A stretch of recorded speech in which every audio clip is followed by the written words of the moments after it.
started that movement country. I lived around the Ku Klux Klan. I know all of the evil things that have been done to us in black people for the last 468 years. Everything conceivable has been done to us. Who has come to our rescue? Who has helped us? But when others are suffering, when others are going through things, I don't care who they are, black people are supposed to be humanitarian. Black people are supposed to care. Black people are supposed to give up their land, give up their homes, give up everything that we worked for, everything that we've gone through in this country. I'm standing here because our ancestors survived that Middle Passage. And we're going to let these people, bring these people in here, run us out of our homes, run us off our land, run our children out of buildings like these. Our children don't have access to parks. Take our money. These are our tax dollars. Come on. Yes. Why aren't these politicians? Where are the ministers? Why aren't you marching in the streets like we used to? Why aren't we doing this? And you talk about God. Where is God when it comes to our suffering? Come on. Who comes to our rescue? So please don't stop me. I'm not going to be your I know that. I'm struggling. I am struggling because I'm hurting. I'm hurting because of what's being done to my people. Yeah. And you want us to 50,000. Where are these people? 50,000 people. Where are they going to go? They're going to go to the black community. You're not putting them up there with white people. They're not going up there. And we are not outraged. That's why I respect what they've done over here. And I stand with them. And we're not outraged over what they're doing to us. They're not going to go up on North Extra God, but they put them over there by me. Nobody asked us any questions. Our property value. Nobody's asking us anything. And we are going to be compassionate. Hell no.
All right. All right. All right. All right.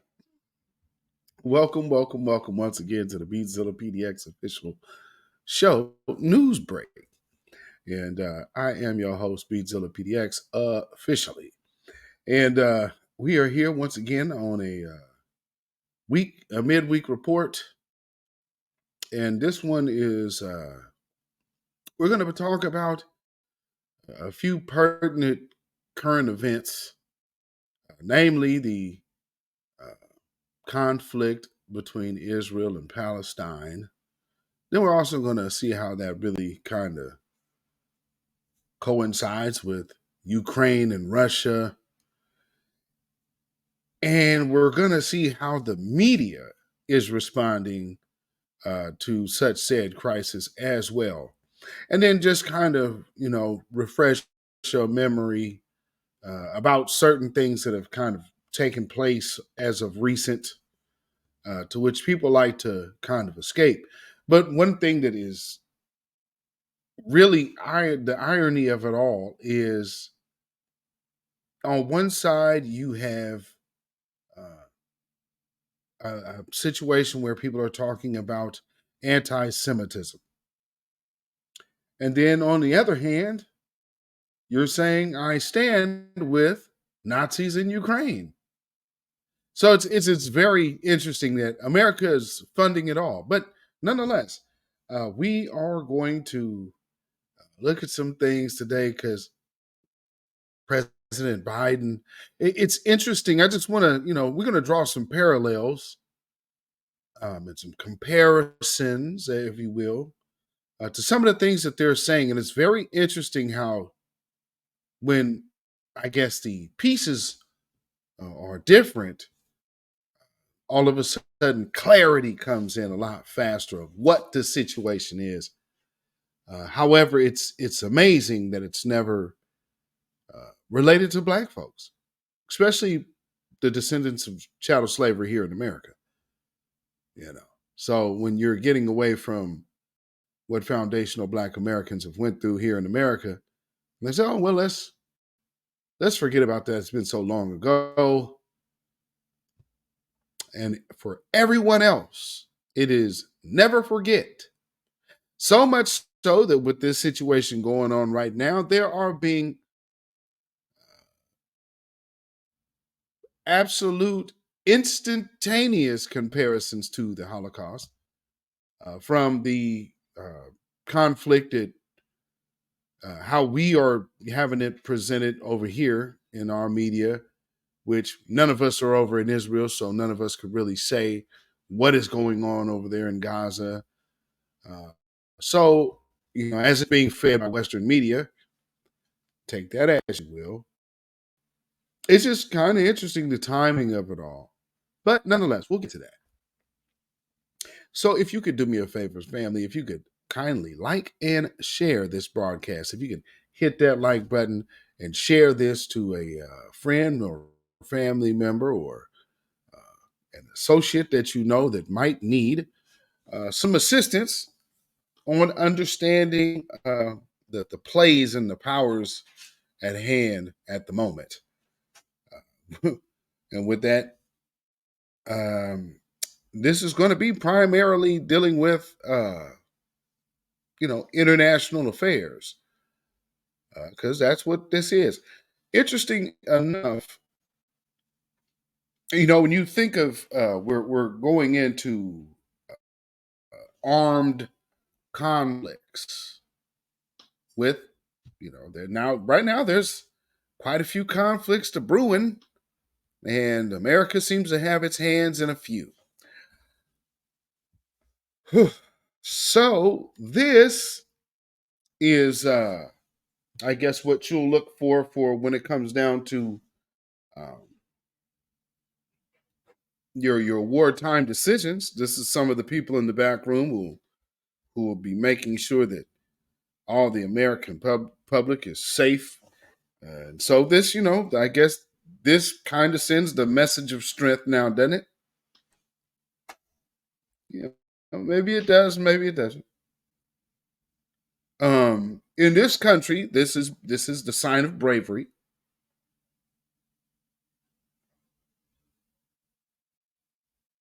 In other countries, probably not so much.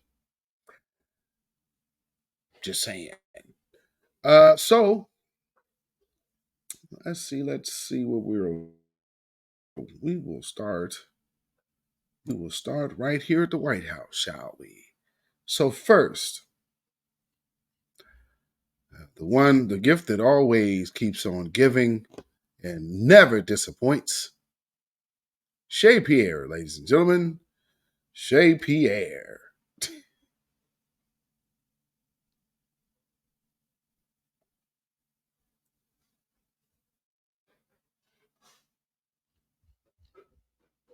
Get that volume up there. And hopefully we'll start. What is the president's message to members of Congress who seem to be equating the Hamas terror attack with actions that were previously taken by Israel?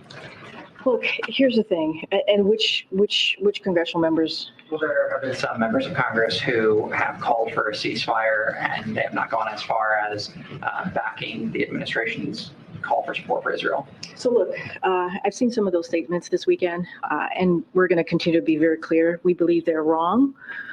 We believe they're repugnant, and we believe they're disgraceful. Our condemnation belongs squarely with terrorists who have brutally murdered, raped, kidnapped hundreds of Israelis. There can be no equivocation about that. There are not two sides here. There are not two sides. President Biden has been clear on where he has stood. You heard from him directly today. You heard from him also on Saturday on this. There's been multiple statements from this president, and he's taking action to provide additional support to ensure that Israel has what they need.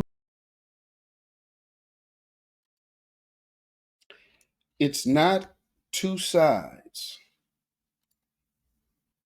It is a one-sided situation, which means we are bound by certain interests that may not reflect the views of the American public. Now, as of course you know, you cannot speak out against any particular group. And so that's not what we are doing. However, we do have to examine some of the stuff that's been going on. One of the things that is happening is a rewriting of recent history. Y'all remember that they were talking about deporting Black Hebrews out of Israel just not too long ago. That was a big deal. Now, all of a sudden, here we go. Can't help but notice some of the players. Because if you've noticed on all mainstream media, you have just watched the whole Russia-Ukraine conflict disappear before your very eyes. So meaning that the media can take attention away from the conflict going on there. You know what's amazing though? Out of all of this that has taken place, all the money going to Ukraine, all the money now going to Israel, which is more than they already have there. They don't need anything from America. Not anything more. They already get enough. So they have all the aid that they need. One of the other things of consequence, I guess you could say, is that the police, the police over there train police over here. All of this militarized Derek Chauvin anti-Black sentiment running around programming your police officers to shoot at Black targets. That's a form of mental programming as well. And these are tactics that are taught by these people to whom, now if Black folks don't say you stand with them, then you might have some issues. So, there's that. But I think in all good conscience, with Black Americans, foundational Black Americans, We have reparations on the table. We have our own justice claim on the table in this country. And since we do not have a foreign voice, then maybe this isn't much of our affair. Just food for thought. Because I know how much people just like to go with the I'm an American line. But are you really? Are you seen as a citizen? Fully. If not, then you might want to rethink your position. With that being said, there's a press conference. Well, first, let's hit this. So before we get to this press conference, let's hit this little story here. Oh, Lord. All right, so y'all can see what's going on here. Okay, so this says Joe Biden is our third black president. Don't know what would make anybody say something so ludicrous, but nonetheless, it has been done. So this says, this is by Juan Williams. Okay. So this is by Juan Williams, nonetheless. Let's see. It says 25 years ago, novelist Toni Morrison famously labeled Bill Clinton as the first black president. The first, I guess I could just go ahead and do this real quick. There we go. All right. So the wait, no, I got something new. I got something new here. Let me get this going. Yeah, let's get that popping back there. All right. So back over here. Okay, so the first actual black president, Barack Obama, would come later, but Morrison's memorable one-liner still gets a laugh. It was a smart way to say that Clinton broke new ground by elevating black leaders and policies that help black people, which is not true. He did the same thing that a lot of politicians do. He sold wolf tickets, and snake oil. But no, you got to say if it benefited black people, then you also got to say it harmed black people too. Not to mention Bill Clinton and Joe Biden's crime bill. Goes on to read, by Morrison's standard, President Joe Biden is our nation's third black president. What on earth are you talking about? But Biden's 2024 campaign is worried about getting black voters to the polls. Last week, the Biden campaign put $25 million into radio advertising campaign to pump up enthusiasm among black and Latino voters. Excuse me. With message, quote, Joe and Kamala are getting it done for us, and that's the facts. Oh, it says nothing, but whatever. This comes after former President Trump made the absurd, probably false claim to radio host Hugh Hewitt last month that polls show his support among blacks has gone up 4 or 5 times since he was indicted for election interference in Georgia, and the police took his mugshot. No. You didn't get popular because you got a doggone mugshot. That just sounds ridiculous. The black community is so different from me. Since that mugshot was taken, Trump said, with no shame at tying black people to the criminal process. Lord, I don't know if you've seen the polls, Trump claimed. My polls with the black community have gone up 4 or 5 times. Even if Trump's claim is false, it is true the black enthusiasm for Biden, especially among young black voters, is sagging. And that concern is the reason for the advertising campaign aimed at black voters. Now, remember, if y'all remember that, not too long ago. You black me, they ain't worried about you. I seem to remember somebody saying something like that. Anyway, in the ads, Biden is reminding black voters that he named the first black woman to the Supreme Court, Justice Ketanji Brown Jackson. It is not uh, it is not in his ads, but last week Biden's vice president, the first black vice president, and sidebar, she's not black, Kamala Harris, swore in a black woman, LaFonza Butler, as a U.S. senator.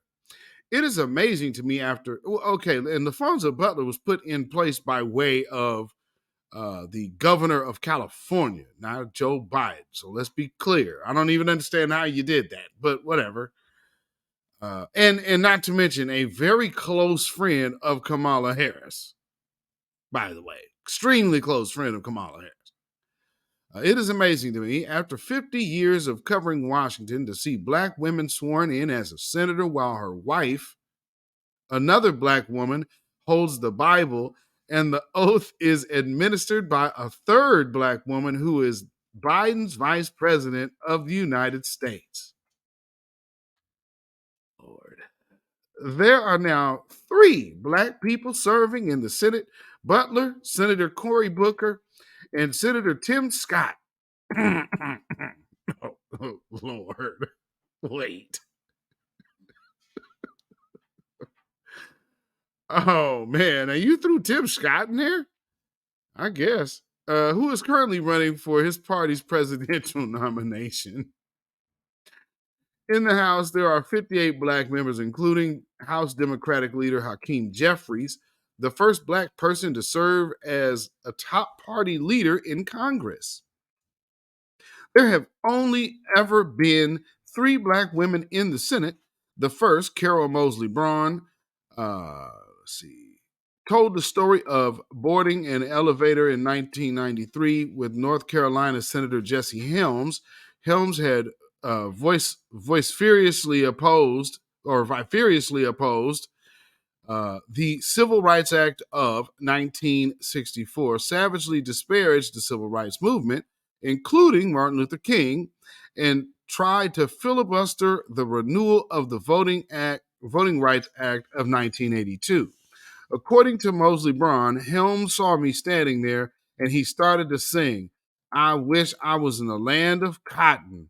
And he looked at Senator Orrin Hatch of Utah, Republican, and said, "I'm going to make her cry. I'm going to sing Dixie until she cries." In contrast to that insulting treatment just 30 years ago, Biden can talk about naming the first black Secretary of Defense, former General Lloyd J. Austin. He also selected Charles Q. Brown, an Air Force general, as chair of the Joint Chiefs of Staff. Biden also stripped Confederate names from military bases.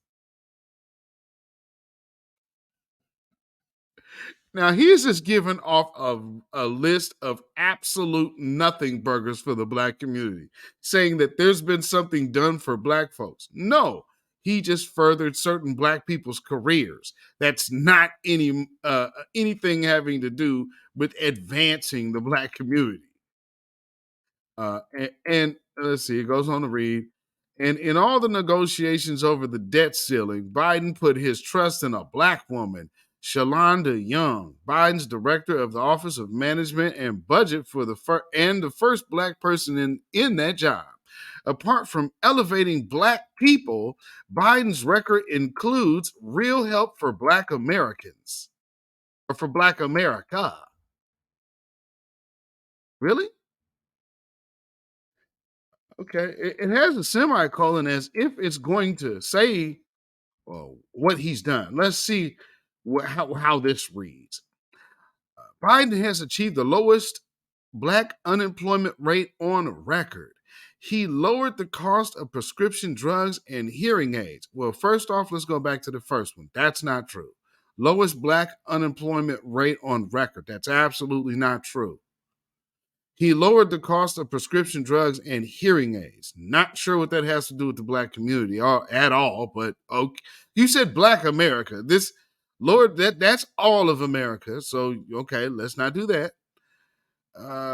He has the faster rate of creation of Black-owned small businesses in the last 25 years.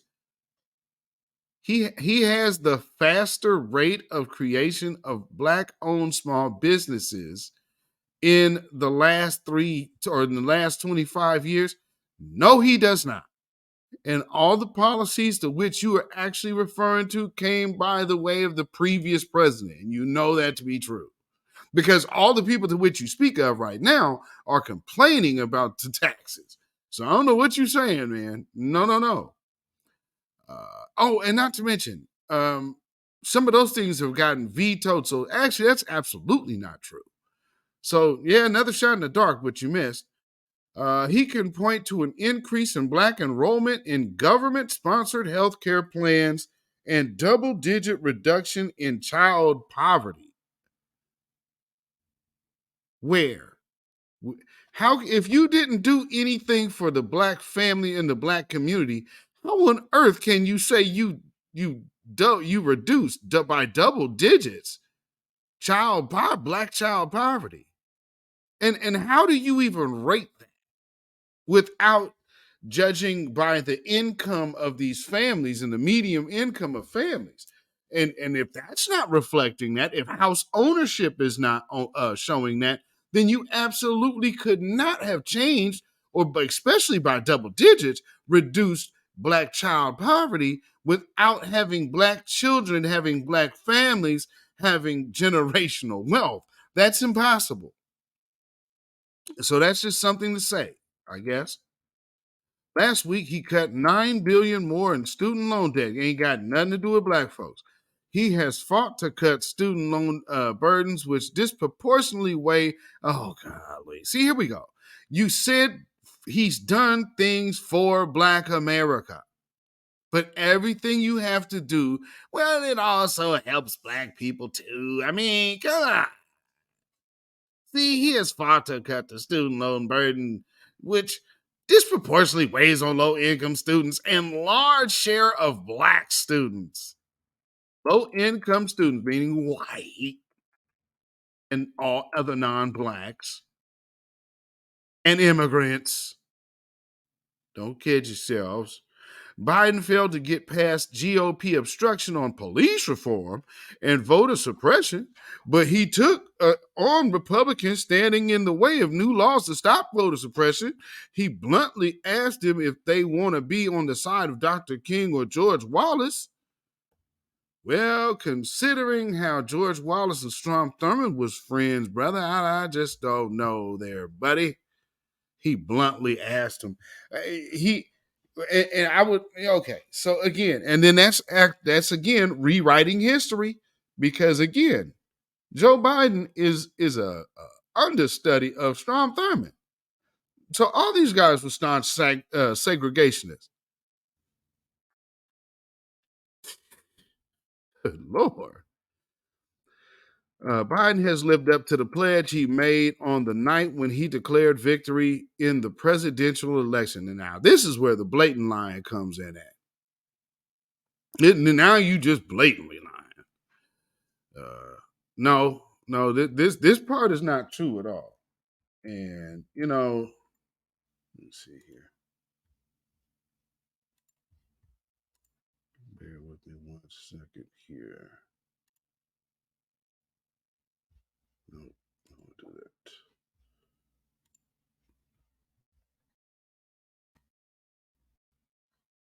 All right. I bet y'all could see that.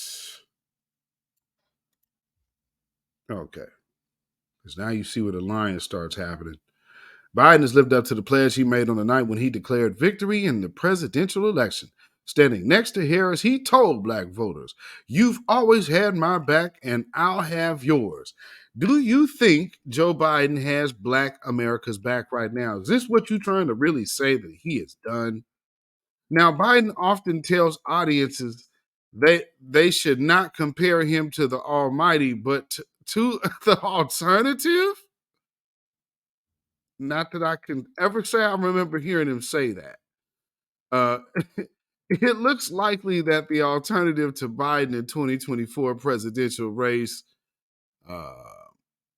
will be Trump and a GOP that is hostile to black people, oh Lord, and black interests. It's not much of a choice. Ah, there we go. Oh, it's not much of a choice. So you start. This is how the article ends.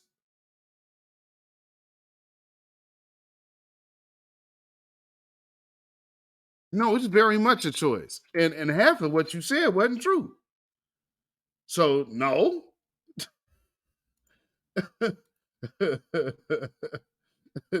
No. Wow. Good grief. Oh boy, oh boy, oh boy. Ah, ah. Like, what are you talking about? Lord. All right. So, that being said, let's go to the press conference now for Joe Biden. You know, the third black president, the foolishness of it all. You know, there are moments in this life, and I mean this literally, when the pure, unadulterated evil is unleashed on this world. The people of Israel lived through one such moment this weekend. The bloody hands of the terrorist organization Hamas, a group whose stated purpose for being is to kill Jews. This was an act of sheer evil. More than 1,000 civilians slaughtered, not just killed, slaughtered in Israel. Among them, at least 14 American citizens killed. Parents butchered using their bodies.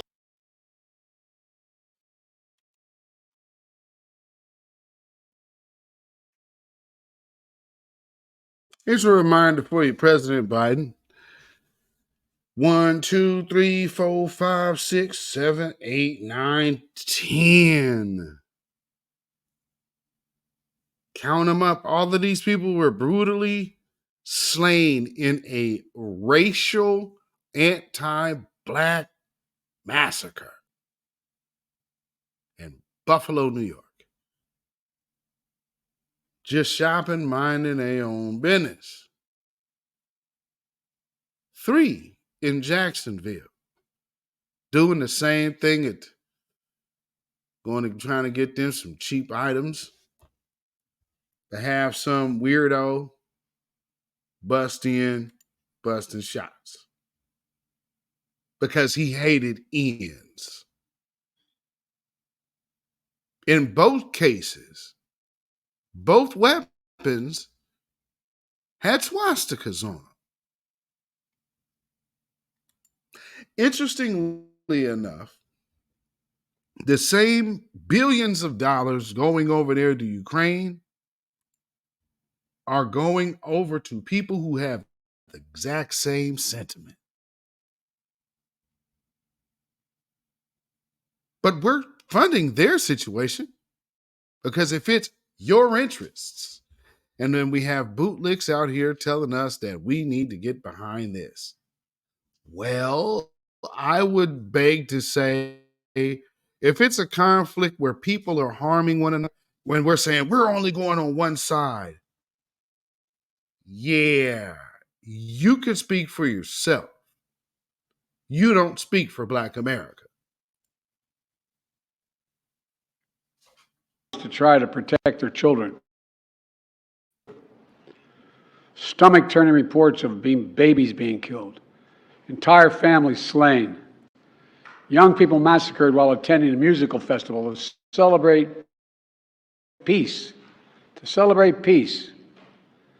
Women raped, assaulted, paraded as trophies. Families, their fear of desperately trying to keep their children quiet to avoid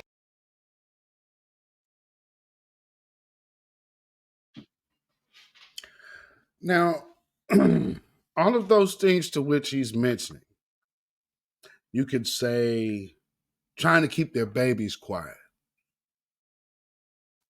Like slaves on the Underground Railroad. Or families. Well, America has a bunch of murder victims, offspring in its land today. By this very land, by this very government, by this very country. Because all slaves that died in slavery should be considered murder victims because they were deprived of all life and all freedom of life throughout that. What they try to tell you is, oh, look at the time it was in. Well, last time I checked, there's no limitations on murder, nor did the definition of it change. So if you deprive these people of life, then all of them are murder victims. And last I checked, when you harm people, even down to the day, you harm people's families, you end up paying something. That's just kind of the way it works. So let's go back a little bit because I know it was a little jumpy. So let me go back some. Let's hear what this guy got to say. More than 1,000 civilians slaughtered, not just killed, slaughtered in Israel. Among them, at least 14 American citizens killed. Parents butchered using their bodies to try to protect their children. Stomach-turning reports of babies being killed. Entire families slain. Young people massacred while attending a musical festival to celebrate peace. To celebrate peace. Women raped, assaulted, paraded as trophies. Families hid their fear for hours and hours, desperately trying to keep their children quiet to avoid drawing attention. And thousands of wounded, alive but carrying with them the bullet holes and the shrapnel wounds and the memory of what they endured. You all know these traumas never go away. There's still so many families desperately waiting to hear the fate of their loved ones, not knowing if they're alive or dead or hostages. Infants in their mother's arms, grandparents in wheelchairs, Holocaust survivors abducted and held hostage. Hostages whom Hamas has now threatened to execute in violation of every code of humanity. It's abhorrent. The brutality of Hamas, these bloodthirstiness brings to mind the worst rampages of ISIS. This is terrorism. But sadly, for the Jewish people, it's not new. This attack has brought to the surface painful memories and the scars left by a millennia of anti-Semitism and genocide of the Jewish people. Okay. Now, what's that right there? The scars. It brought back the scars. Now we're getting somewhere, Joe Biden. You right. Because there's certain traumas that could bring back certain scars. You know, funny thing about the police, they're actually known as slave catchers. So how triggering or how scarring must it be for Black people in America to consistently witness Black unarmed individuals being slain by police officers in America? Shouldn't that be pretty triggering and be, kind of jarring to the scars and rubbing salt in the wound? And, because these are the survivors of the American Holocaust, right? I mean, we're not going to deny that happened. I mean, because we don't deny, we're not going to get into Holocaust denial. There was one here. There was one over there in Germany. But see, that being over there in Germany, we ain't ever been over there. We've been right here in America, and this soil had generation upon generation upon generation born into slavery and died in slavery. Those are artifacts. Just want to help you properly identify who you were talking about or not. So in this moment, we must be crystal clear. We stand with Israel. We stand with Israel. And we will make sure Israel has what it needs to take care of its citizens, defend itself, and respond to this attack. There's no justification for terrorism. No excuse. Hamas does not stand for the Palestinian people's right to dignity and self-determination. Its stated purpose is the annihilation of the state of Israel and the murder of Jewish people. They use Palestinian civilians as human shields. Hamas offers nothing but terror and blood with no regard to who pays the price. The loss of innocent life is heartbreaking. Like every nation in the world, Israel has the right to respond, indeed has a duty to respond to these vicious attacks. I just got off the phone with a third call with Prime Minister Netanyahu, and I told him the United States experience what Israel is experiencing, our response would be swift, decisive, and overwhelming. We also discussed how democracies like Israel and the United States are stronger and more secure when we act according to the rule of law. Terrorists purposely target civilians, kill them. We uphold the laws of war, the law.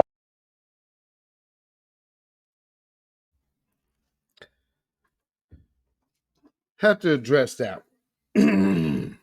Now, you definitely do uphold the rules of war, or the laws of war, I guess. The anti-black war, yeah, very much so.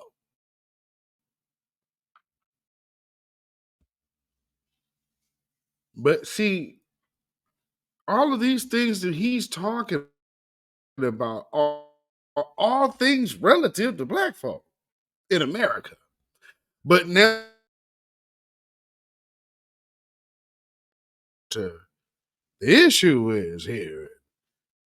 They're having all of these issues and the scars of the Holocaust, and all of this has been opened up.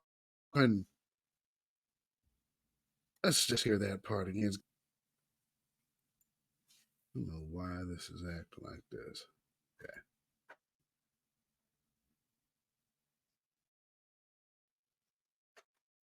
Offers nothing but terror and bloodshed with no regard to who pays the price. The loss of innocent life is heartbreaking.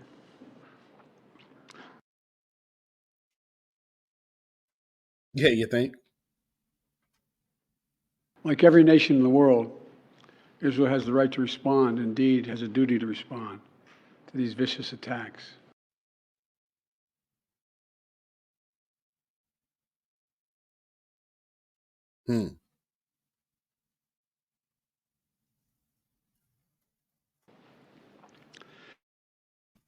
I just got off the phone with the third call with now. I told him the United States experience.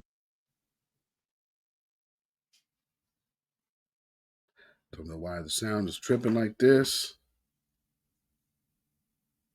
I mean, what is going on here? Don't know what's going on here, Fib. Hold on. Now the video acts like it doesn't want to play. What is going on here? Praying for all those families that have been ripped apart. A lot of us know how it feels. It leaves a black hole in your chest when you lose family. Okay. There we go. We also discussed how democracies like Israel and the United States are stronger and more secure when we act according to the rule of law. Terrorists purposely target civilians, And that's called soft targets. We uphold the laws And of we war. know white The law of supremacists war. It matters. There's a difference. often choose soft targets. And that's one thing we have spoke on often.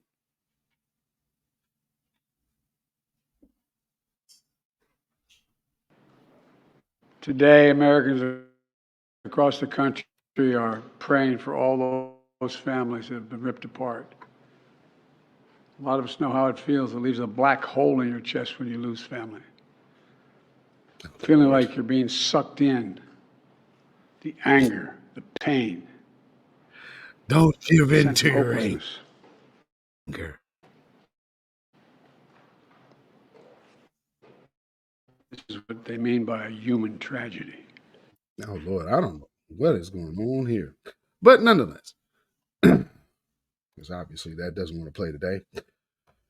But the gist is, he is basically trying to sell you on the idea that we need to help Israel because Israel is our partners. And although, Israel is their partners, they have absolutely trained police over here to over police black communities. So that part might want to be addressed, because that has a direct effect on us. So to ignore the direct effect on our community is to do ourselves a disservice. And you just heard what he said. Israel has the right to respond. See, when we're offended, they act as if we don't have the right to respond. If we're ambushed and butchered, then we don't have the right to respond. They say we have the right to forgive. No, don't respond to a blatant terrorist act. Mm-mm. What we need y'all to do is have a prayer vigil. We need you to also make sure that you sing the praises of this guy who has never done anything for your community but use you as pawns for his political career. And you still have more people over here crying and complaining. Now, look at this. This is the squad and some. And I guess they're taking some flack for what they have recently done. Let me see. Let's see. Okay, so let me get this in here. And okay, so this let me preface this what I'm about to play. This is from the Young Turks channel, and again, fair use. I just want to show you how the knowing what right and wrong is always there when the person that or group that you're referring to is not black. So, and here's something else. When you say apartheid, for those of us who know what South Africa was when South Africa was actively an apartheid state, which they pretty much still are. It's just not by the technical terms. So understanding what that is. And also remember, there are black Jews and there are Hebrew Israelites, Ethiopians, and I believe some Nigerians in Israel that they've been trying to kick out. And a lot of them don't have free reign as a free individual either. So check this out.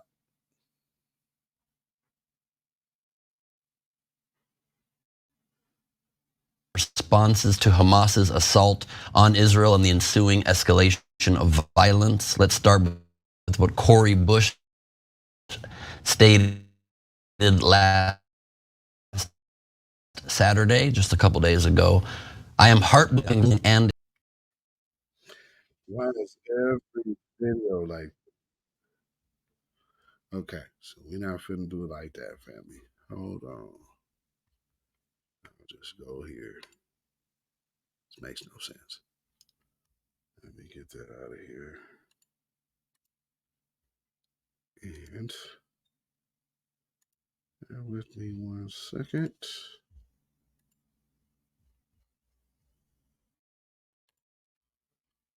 All right. What you put here?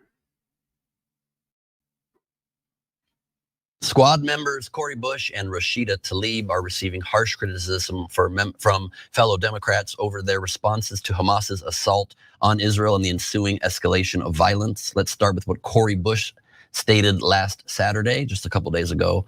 I am heartbroken by the ongoing violence in Palestine and Israel. I strongly condemn the targeting of civilians, and I urge an immediate ceasefire and de-escalation to prevent further loss of life. Our immediate focus must be saving lives, but our ultimate focus must be on a just and lasting peace that ensures safety for everyone in the region. Violations of human rights do not justify more violations of human rights, and a military response will only exacerbate the suffering of Palestinians and Israelis alike. That is absolutely spoken like a black person who was raised in democratic black America. You forgive, you forgive, you forgive.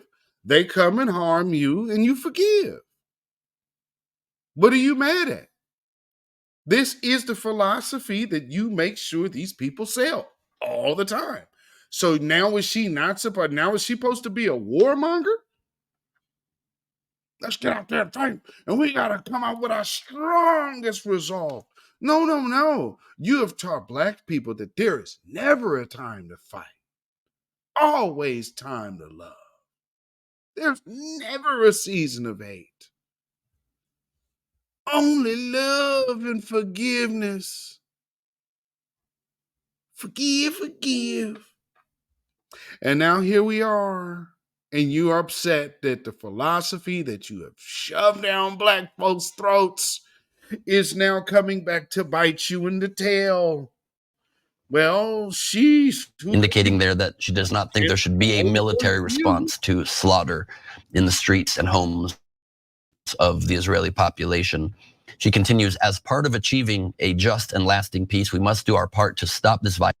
Now let's go back so he can put his little 2 cents into what she said. Violations of human rights, and a military response will only exacerbate the suffering of Palestinians and Israelis alike, indicating there that she does not think there should be a military response to slaughter in the streets and homes of the Israeli population. See, I just want you to see right there how he's interjecting his wartime propaganda. See, okay, so kids being slaughtered in the streets. No. I mean, because truth be told, if she ever felt that way, Cori Bush would never been out here talking about reparations. But see, she's talking about reparations because when our children were used as gator bait, our children were sold and put in chains. And so you talk about kids put in cages. You had 200 over the close to 300 years of doing that to, well, actually, no, because you're still doing it in incarceration.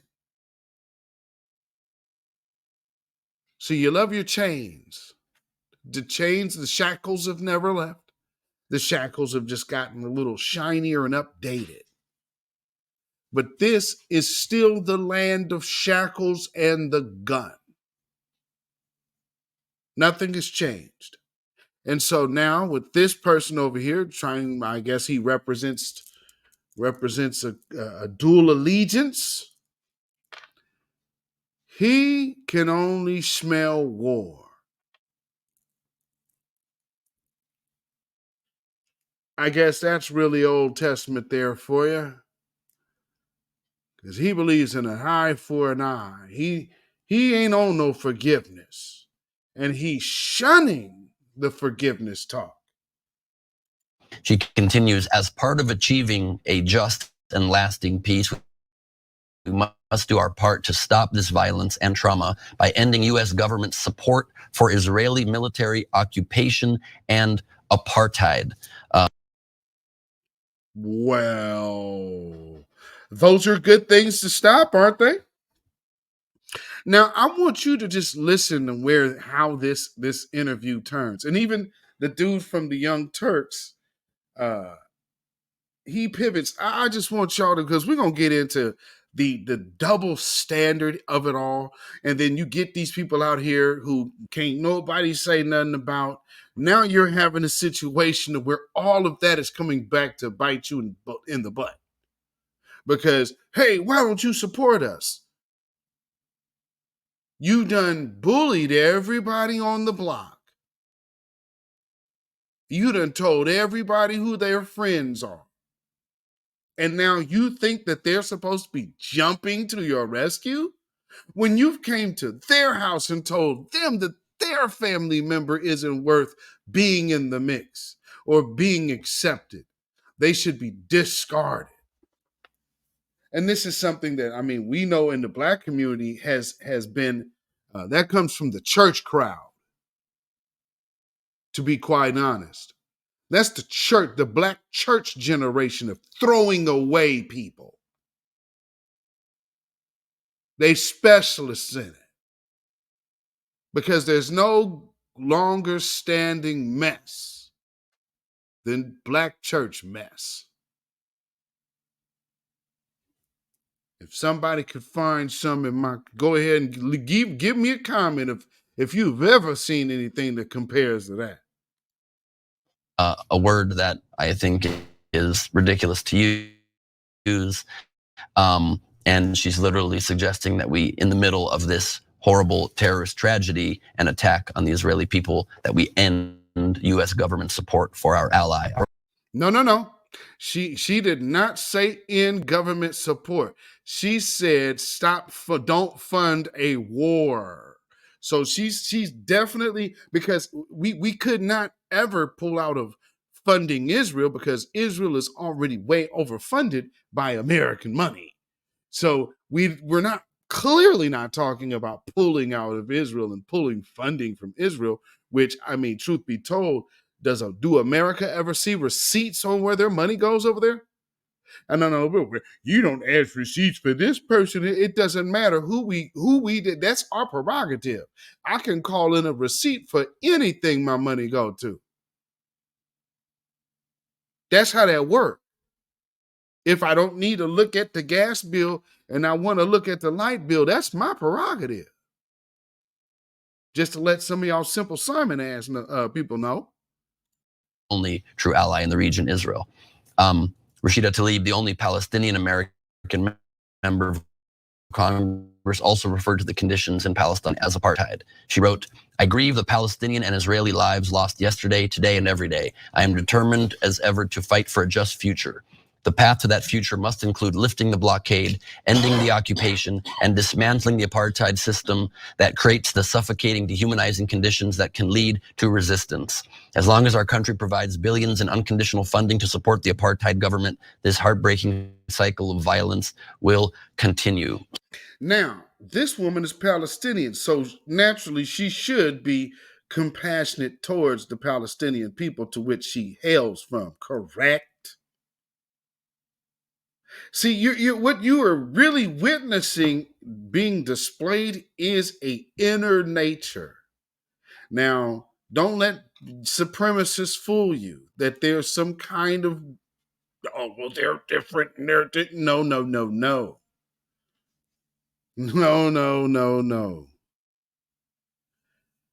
Same family, just a different branch, but same family nonetheless. And the wickedness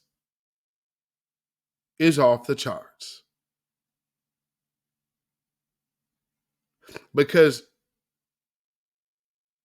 I want you to hear what this person is about to go into defending. But so I want you to look at this. The path to that future must include lifting the blockade, ending the occupation. So meaning you're invaders.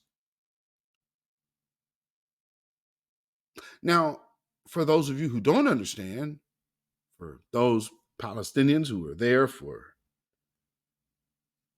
probably close to a century, if not more. In 1948, had these people suddenly thrust upon them. And the state of Israel was born. 1948. So they're about as old as Nigeria. Maybe a little older. Palestinians had been there for a while. So when we're talking about something, what you're literally hearing is the invader's point of view. And he's telling you that this Palestinian who has blood ties to these people is wrong for feeling compassionate for the oppression and dehumanization of her people. Sound familiar? So again, calling for an end of aid to our ally Israel. Fellow Democrat Richie. No, see how this devil flipped it? She asked for an end of an aid to Israel. Asking for her people not to be killed is not asking to end aid from Israel. But did you read that? That wasn't there. She's saying the way to the future and peace, and she's talking about that. Notice how he sidestepped the peace talk altogether. And how he's harping in on them calling it apartheid. But you keep ignoring the fact that it's an occupation. This is double speak on 1,000, family. Torres took issue with those remarks and said the following in a statement. U.S. aid to Israel is and should be unconditional, and never more so than in this moment of critical need. Congress must act decisively to provide Israel with whatever it needs to defend itself in the face of unprecedented terrorism. Shame. Now, remember, not too long ago, I read a story about how AIPAC was targeting certain groups of the squad because they were not basically kissing Israel's ass. So for they weren't actively advocating for what their handlers were wanting done. Y'all remember that? So if you are noticing now within the media and all of these different people who are coming out who do toe the line for a whole nother nation, these people are now attacking the squad. So they showed you what they're targeting them. And basically, they're not doing what we want them to do. And they think they could go do what they want to do now. Watch what's happening to them right now. By the end of the week, Talib, man, let me tell you something here. Take a look here. Look here. This woman here with this turban, she going to be part of Hamas by the end of the week. Don't you kid yourself. She is going to be part of Hamas. No question.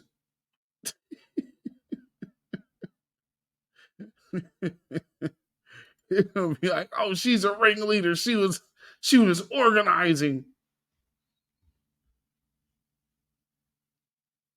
Some folks is upset at these people. Anyone who glorifies as resistance the largest single-day mass murder of Jews since the Holocaust, it is reprehensible and repulsive. Josh Gottheimer, another Democrat, issued a similar. Somebody got that good check.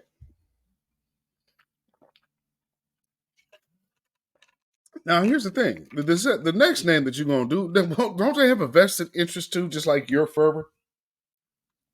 I mean, because this cat is, he's upset, ain't he? Similar critique. Two of my colleagues called for America to end assistance to Israel despite the countless images of Israeli children, women, men, and elderly, including Americans, murdered by radical Iranian-backed Hamas terrorists.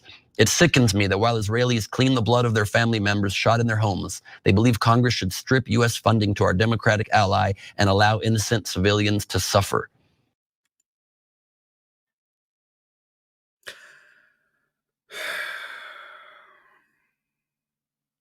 I mean, this is like way overdoing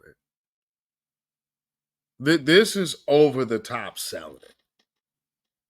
What they're and I would have to lean towards the idea that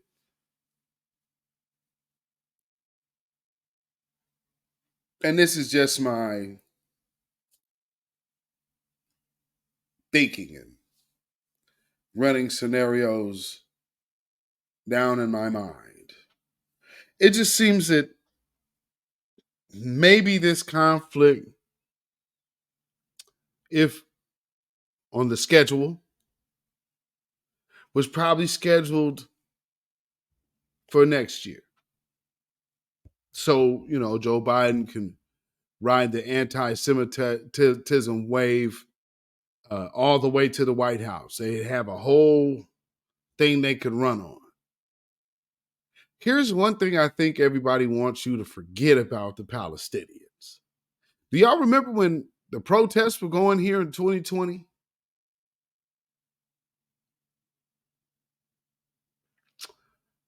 It was the Palestinians that were standing with the black Americans because they understood our plight. Anybody remember that? It was legitimately the Palestinians. So to start going at black folks about being indifferent,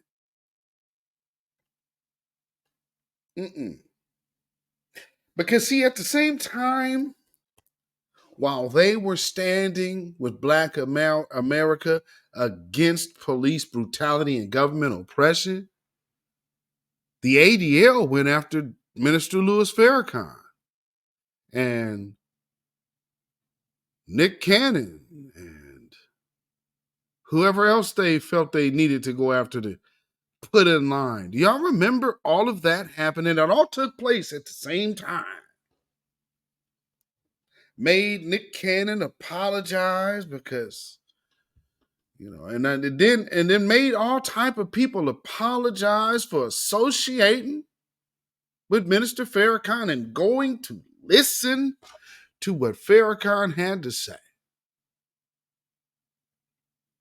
But now these very same people are telling you something is wrong with you if you don't jump on their cause.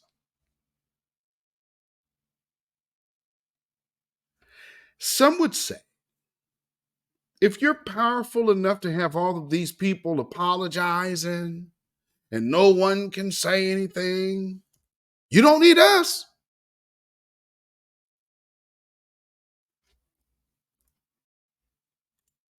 Both Ilhan Omar and Alexandria Ocasio-Cortez issued less fiery statements than their peers in the squad. They called for a ceasefire and de-escalation. AOC did not refer to Israel as an apartheid state. And Omar stated that, quote, according to Amnesty International, Human Rights Watch, the UN, and Israeli human rights group B'Tselem, Israel's policies meet the definition of apartheid. So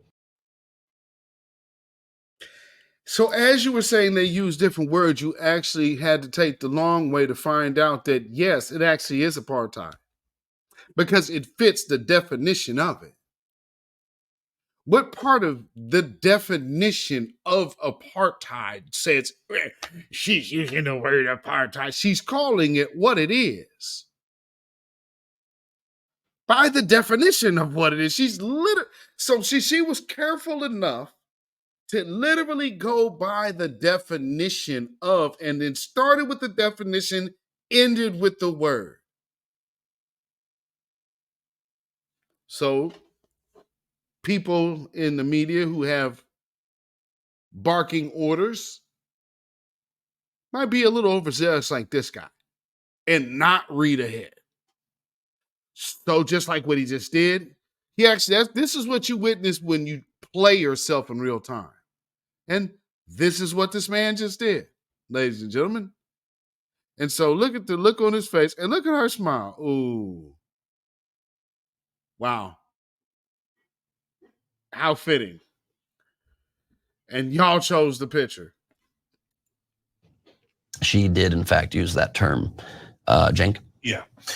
So No. She in didn't the use squad. term. She They gave called you for a ceasefire and de-escalation. description. AOC did not refer to Israel as an apartheid state. And Omar stated that, quote, according to Amnesty International, Human Rights Watch, the UN, and Israeli human rights group B'Tselem, Israel's policies meet the definition of apartheid. So she did, in fact, use that term. No, she gave you the definition from Amnesty International. See, this is the thing. So when that's my point. We're getting into when oh well, you can't talk about this and you can't talk on this and you can't speak on that. Who want to get involved with this? Oh, why isn't this black person speaking up? Why? Who want to get involved with this? Black person open their mouth on you. Anti-Semitic. Well, they take all their stuff. Boy, oh boy. No. It don't work that way. You can't have your cake and eat it too. You done beat down black folks so much that you can't say nothing. We'll take this away from you. Black folks ain't finna open their mouth on you one way or the other. It doesn't work. Why ain't y'all coming to save us? And why ain't y'all coming to, what are you kidding? This is, see, where we are at in time is enough of your history is still real time. And you ain't escaping that or outrunning that. Your history is visible in front of all of us, real time, right now. And all you're doing is perpetuating what has already shown and manifested. So, I mean, we are seeing what the truth is real time for what it is. Well, she still used the term. No, she gave you a definition from Amnesty International. And your propaganda laden, all I see is red mind, couldn't figure that part out. So let's watch and see if he could try to reel it back as this becomes a debate. Cenk? yeah. So I want to get to a constructive solution in a second. We do have some disagreements. I wouldn't use the word apartheid at this juncture. It's rubbing salt in very recent and raw and horrible wounds. Now remember, they've been deporting Africans out of Israel. So when you talk about apartheid, yeah, when you do that, yeah. See, so watch how they're gonna steer all the way away from the black folks and only talk about the Palestinians. But you have American Hebrew Israelites over there. You have African Jews over there, both of them. So, and these people have been getting they stuff messed with out there. In Africa, a lot of the Africans have been getting deported, and the Eritreans they've been over years a big issue with trying to keep their numbers at bay. They don't let them over there in big numbers like that. And if they feel that they're getting too much, or they'll see, here's the thing. We see certain things in America, you'll see certain things over there. So, oh, here's a group that stirs up trouble. And now we have an excuse to go ahead and start kicking all of these people out because we're not going to stand for any kind of terrorist act on ours. So you have things like a kind of like a global Antifa type of deal. And then they'll go out there and start assaulting cops and doing things like that. And next thing you know, well, we got to have a state of emergency. Get these Africans up out of here. So these are the things that have happened over there. So I just want you to understand as this dude starts trying to say, well, it's nothing like apartheid. Well, we've already covered that much. But I don't disagree that that the occupation is some form of apartheid. Then we could parse words. No, don't call it that. Call it something else. but the occupation is a deeply problematic. I think the core of the problem to be. It's apartheid. That's what it is. What's problematic is that you have to now label that to the people to whom they always told you can't talk bad against. So what you're now realizing that, dang, saying the truth is hard.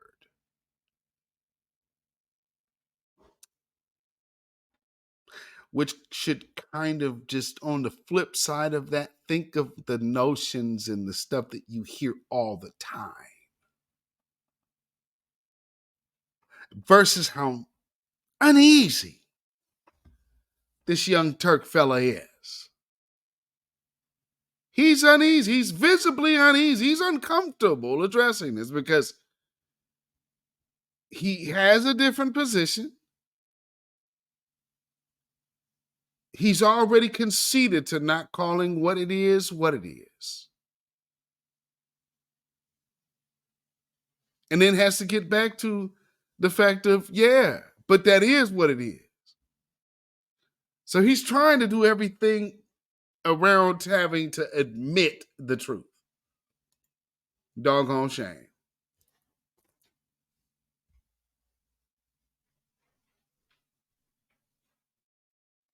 Begin with, we had a discussion about that in the last segment that we did, but I wouldn't go in that direction. So Cori Bush says, don't have more war, right? Of course, none of us want more war, but of course Israel is going to try to find the people who have been kidnapped. Of course, Israel is going to strike back against Hamas. So how do you do it without killing more innocent civilians, like hitting an 11-story building, etc.? Well, that solution is not good or easy either. And so, and easy for me to say from safely outside of Israel, and I'm not in the Israeli Defense Forces, but this is the same thing that I say in the context when America does this, which is you need more people on the ground, and you need to go do the very, very difficult task of finding Hamas inside Gaza.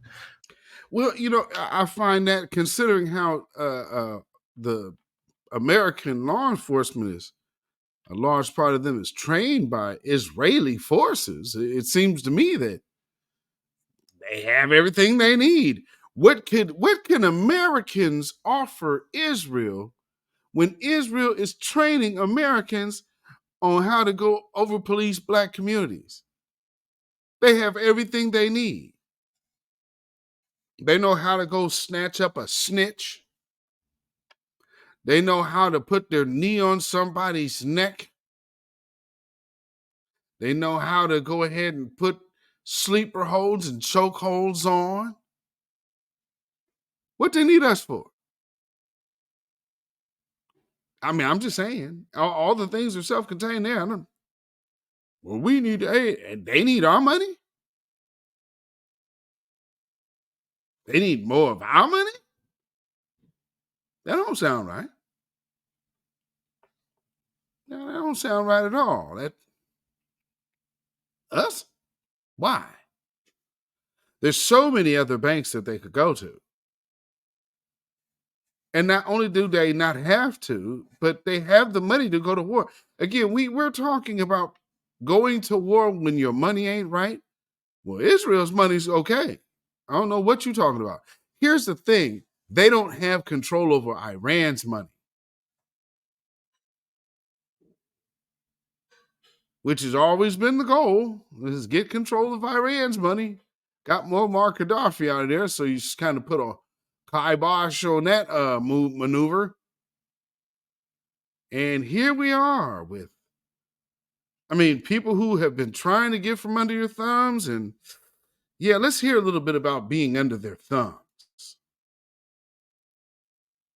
So that means, yes, more soldiers will die, but I would rather have more soldiers on both sides do what they do than have more civilians on both sides die. And so, but That's it is fair. a dangerous and not an easy situation at all. Okay, I don't believe we should give unconditional aid to Israel, but this is not the time to withdraw aid from Israel. At the same time, I wouldn't increase aid. They have an overwhelming advantage over the Palestinians, over Lebanon, you name it. But they have more. Iran? How about Iran? That is backing. That is backing. Yeah, Israel has an unbelievable military advantage over Iran. Yes, but I just don't want to underscore. I don't want to understate the fact that Iran is backing these horrible murders and horrible terrorist attacks. Yeah, the Iranian government is awful, not just because of this, but also because of how they oppress their own people, and their list of crimes goes on and on. Again, that's not the. Oh, wait a minute. How you do your own people? One of the ways that oppression, and the fastest way to get oppression to the people to whom you want to oppress, is by your police force.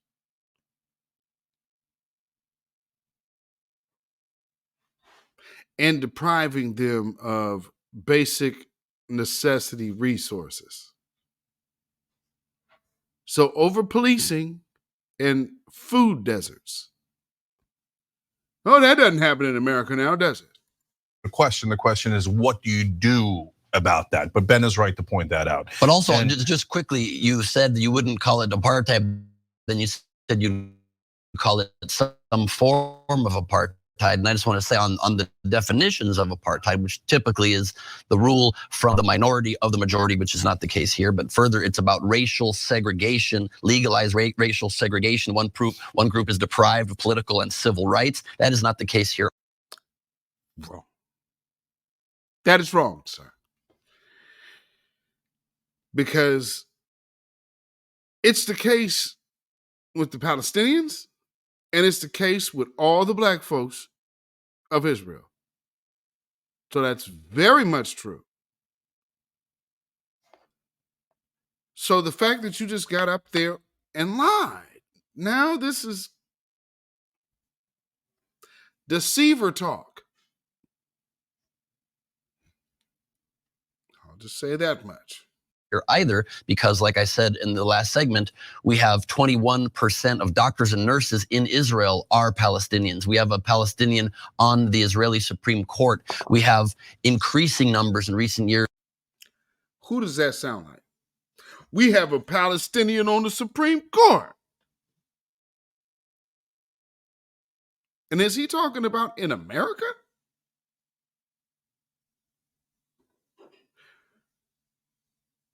So he's intermingling his understanding of Israel and America.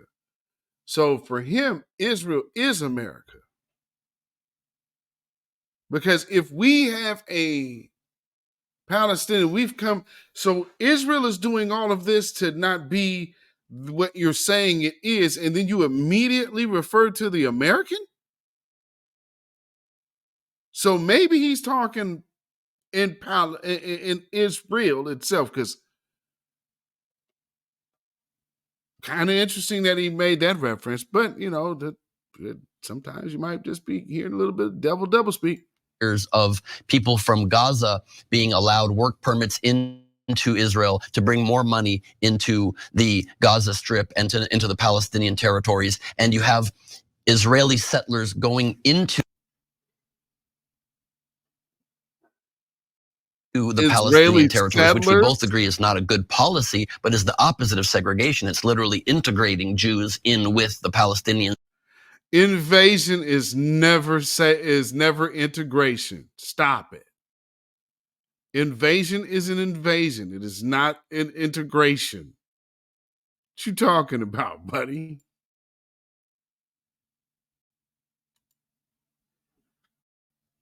In these areas. So by no definition, is it apartheid? Is it a messed up situation? Yes. Do the Palestinian people need to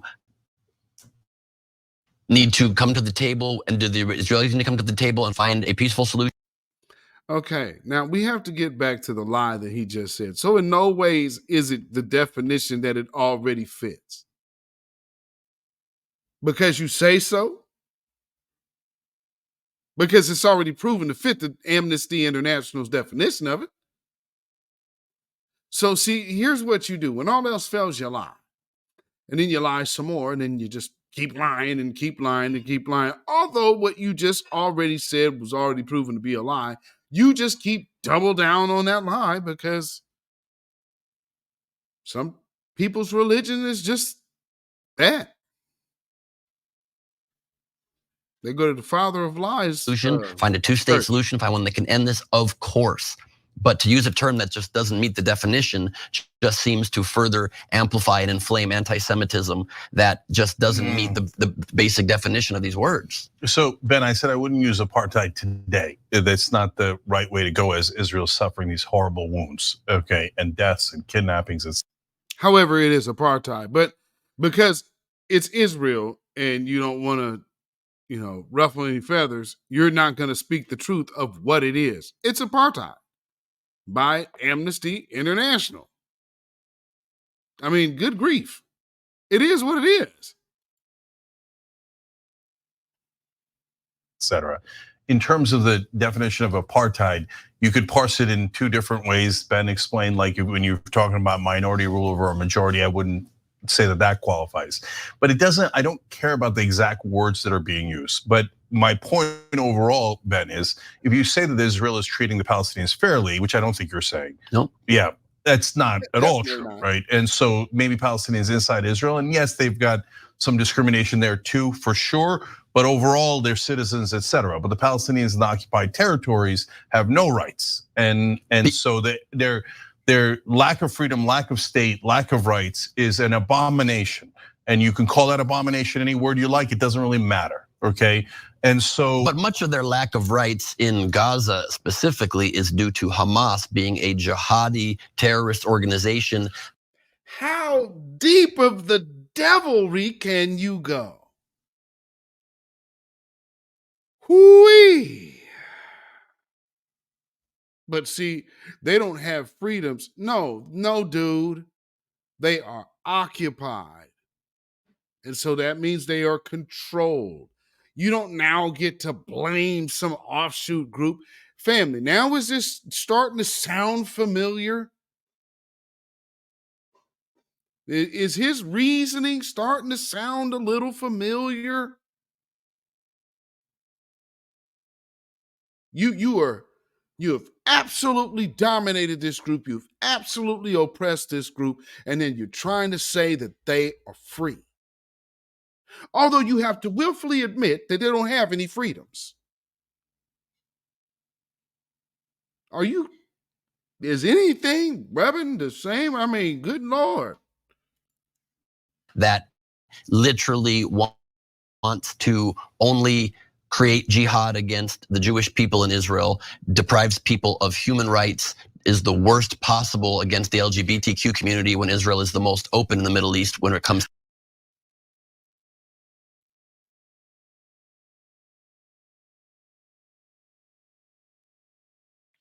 Sounded more like America by the second.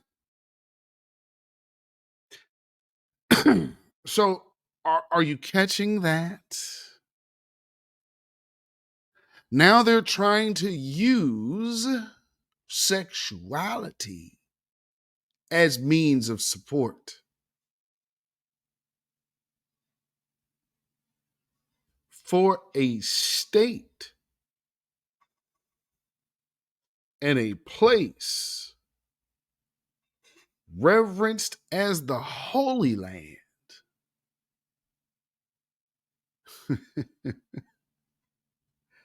I guess next they're going to be cooking pork sausage on Saturday mornings. Is that what's going to start happening? Lord. To that, so Ben, let me they ask you throw something. people off buildings. I know we can go back into all Sure. of that, right? And the over exaggeration of everything that's going on, and it's always one-sided.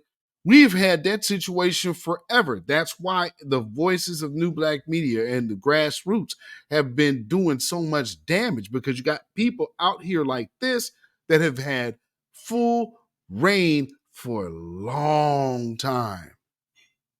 And so they're taking both sides of the argument to where we only present ours. We only present our side. And so I'm not arguing in favor of Hamas or all the terrible things that they have done. And I know you're not arguing in favor of the terrible things Netanyahu has done. Not at all. Okay, so what I look, this is at the risk of opening this up when we have no time left, but I don't know what the Palestinian people, not Hamas, what the Palestinian people are supposed to do. So 56 years of occupation, nothing works. Going to the UN doesn't work. Peace treaties don't work. The violence doesn't work. So if Israel was occupied in a similar situation, and Muslims have been occupying the Jewish people inside Israel for 50 to 75 years, I don't know what we would counsel them. I don't know what you would counsel them. I don't know what I would counsel them. But are they just supposed to just sit there and take it? And how long do they take it? No, I think obviously when you have, at the first place, lost territory in war, any nation by modern standards, then that is part of their territory. Israel has been willing to negotiate, has given up territory, is willing to give up more territory, not under this current. Yeah, they lost it in war. However, see, if this is all true, then you don't need America's help, right? Because see, what you're hearing is, or what you're seeing is a group saying, oh no, we're going to take justice into our own hands. And so now he's saying, oh no, do it our way.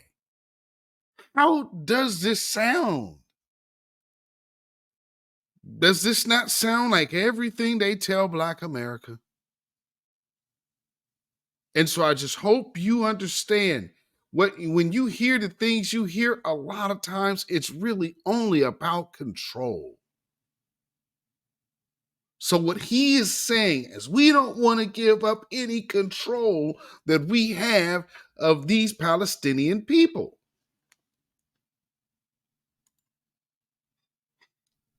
Regime that needs to change. So the Israeli people need to rise up against Netanyahu as soon as this current horrible situation is over and demand change of leadership. And they've had it, and he's back again. So what difference does that make? Exact same thing as what I would advise the Palestinian people is to rise up and demand change of leadership. The vast majority still support Hamas, and the vast majority of Palestinians in Israel say that they would not move to a Palestinian state if one was given to them because of the horrible conditions that Hamas creates for them in those territories. They would. So you have bootlicking Palestinians that will come out there and say, oh, no, I ain't going over there with them. I'm going to stay over here with you, Zeddy. Yeah, we got that too. So, I mean, that's not saying anything at all. Like, we got our Candace Owens and Larry Elders. So do they, I guess. Much rather stay under the rule of Israel, those who live in Israel. Wow. So it has to come through electing, demanding, kicking out Hamas, electing a reason. So now how you change your situation, how you get from under the thumb of oppression is to vote.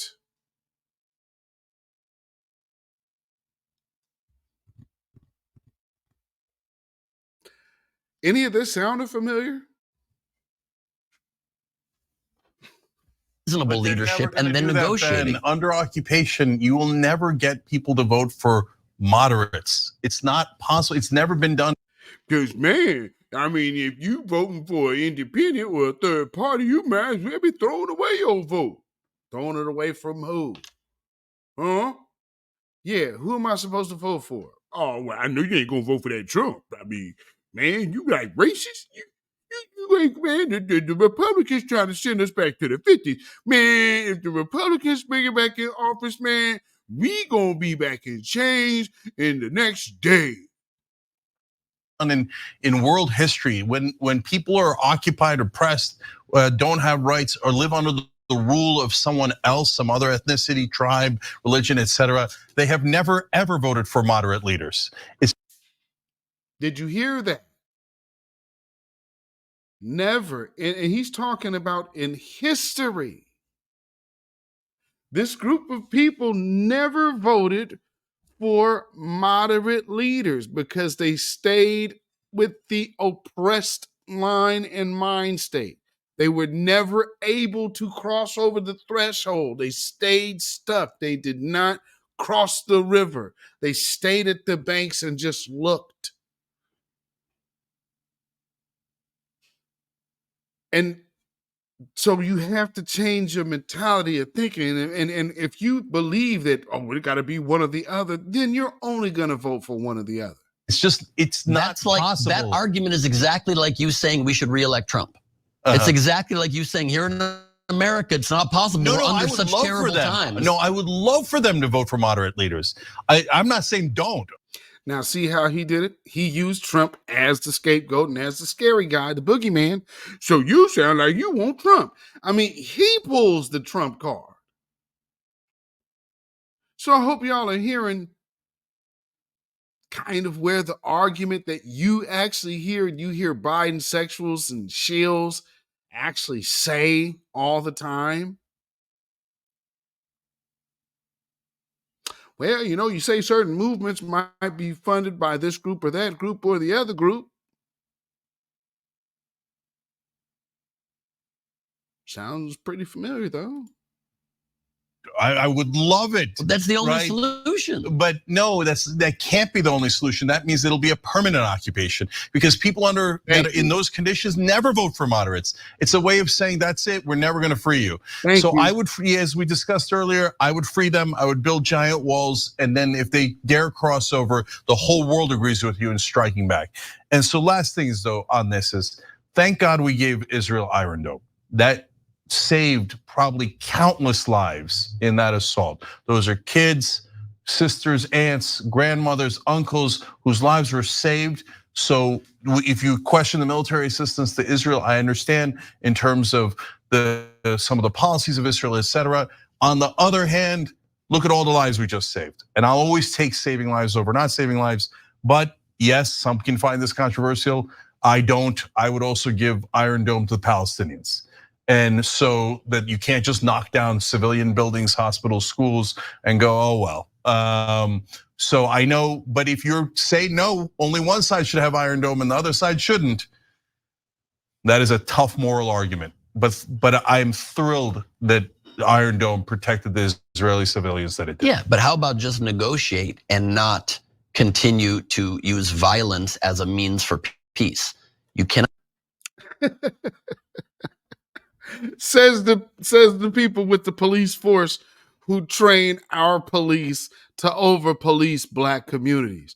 And then now you want somebody else to take the peaceful approach to you when all you have in your mouth is war. This is the epitome of supremacy. I mean, you are literally hearing the logic of years of the oppressive mind state that believe they are superior and supposed to be in a superior position for whatever reason. And then they use tactics like semantics and lies to substantiate their point that never was really a point. Cannot initiate violence as a means for peace. I totally agree with that. So and then also demand that you don't do what they did to ensure their position. Hamas attack is unjustifiable, it's immoral. And it's always wrong. when the rockets come. And so that's the problem. There's never an instance in recent history where the Israeli government is initiating violence against the Palestinian people. Except in these that the territories. occupation is endless violence. They have to live under that rule. Thousands are imprisoned all the time. People, we cover the stories of the doctors, the nurses, anyone that came not even close to the wall were shot and killed. So there's been endless IDF atrocities, because that's what you do when you occupy people. You can't pleasantly occupy them, you crush them. And so does that also sound familiar, family? And so again, what that man is saying, take the nonviolent, be Martin Luther King, Palestinians. While we have violent, oppressive regimes coming to clear heads and sick dogs and water hoses and maybe firebomb your town. forgive and sing We Shall Overcome. Because see, what he is asking is what he was upset at Cori Bush for asking. Both sides, why don't you commit to further to end further bloodshed? And he's like, oh no, we need a pint of blood.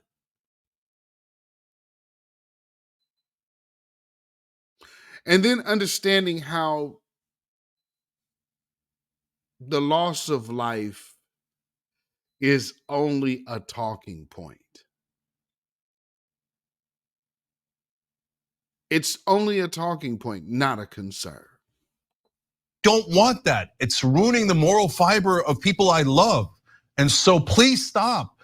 It's like 1967, Israeli professor says, if we continue this occupation all the way back then, he said, it's not gonna ruin Palestine. Yes, it will, but it's gonna ruin Israel. Stop.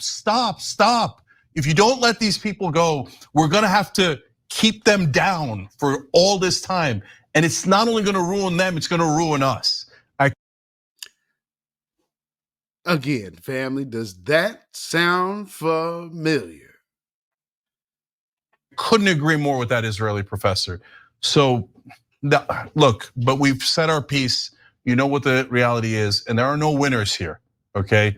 Only horrible death. Please somehow get the peace. But just one last point, please, because you know for a fact that if you just let these people go, quote unquote, like you say, with Hamas in charge, they will immediately attempt and will succeed at killing mass numbers of Israelis. Okay, so do you understand what this man just turned around and did? He's using Hamas as some kind of excuse to be oppressive to the people. So here's the big boogeyman, Hamas, toxic masculinity. See, they got that toxic masculinity. So he's pushing that, right?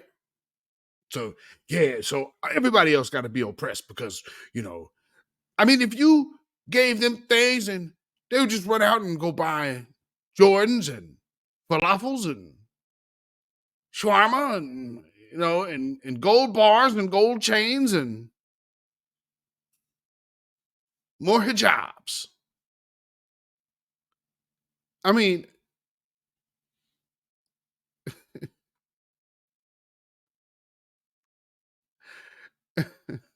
so if we let them go, as you say, if we let them go, if you let people go, see, this is the person who is in the mind state of an oppressor, a perpetual oppressor. You think that his mind state just became a thing today? You have to go back and just look at some of the things you have seen over the years, and how people make their ways over into black circles to tell us what's what about our own community. Right? Kind of the same energy and attitude, ain't it? Just wondering if any of this feels familiar. That's what they will do the moment they get that freedom. The Israelis it's in their inside charter. Israel? The Israelis inside Israel. So the moment that you give these Negroes money and give them some power and give them police protection, then the first thing they're going to do is start taking up down white people, and they're going to just start hurting whites. You're hearing the exact same excuse for not being oppressive. Oh, well, they'll just turn around and do. Is that not a human being's free prerogative? If you were in war, then you're in war. But you say that you conquered these people. So what are you afraid of? The Israelis inside their own territory for certain will be killed like this instantly, and that's hundreds of thousands of Israeli people. You just cannot do that. You can't acknowledge on the one hand they are barbaric and horrible and they're dictatorial and just let them go and see what happens. It would be mass slaughter. So I don't agree. So hopefully what I hope happens is is going forward after this is done, the initiation of violence should be what's repudiated instantly on either side by the world community, because we could end up in World War. Imagine if the world actually treated white supremacists like that and held them in such fervent regard that they need to be ostracized at every given turn and told and talked about how violent they are and how extreme they are and how dangerous to the world they are. I wonder where we would be right now in America in the conversation of reparations. Three over this. Iran gets involved, and Russia gets involved, and China gets involved on their side, and we have a huge international problem on our hands. But I hope what happens is Israel is successful in dismantling Hamas in the coming weeks and months. We'll see what happens. But if they do that, then I think is the one chance you can then hopefully help bring to they've killed so a reasonable many group. Palestinians that Hamas will only be stronger, not weaker. Well, it will probably be a ground war, and it hopefully will be much.